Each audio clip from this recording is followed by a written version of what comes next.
سبحان الله العظيم كنت نقرا القرآن ويطيح ليا المنتخب المغربي انه غيلعب اليوم، وكنت نقرا القرآن المهم غير طاح ليا في بالي وانا نقرا هاد الآية سبحان الله العظيم: الذين آمنوا وهاجروا وجاهدوا في سبيل الله بأموالهم وأنفسهم أعظم درجة عند الله وأولئك هم الفائزون يبشرهم ربهم برحمة منه ورضوان وجنات لهم فيها نعيم مقيم.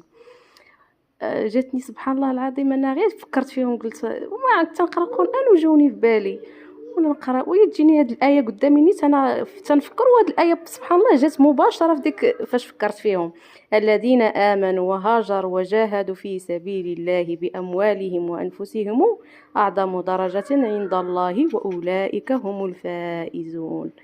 فهمتوا؟ ان شاء الله ما يكون غير خير، احنا اللي غنديو كاس العالم ان شاء الله باذن الله.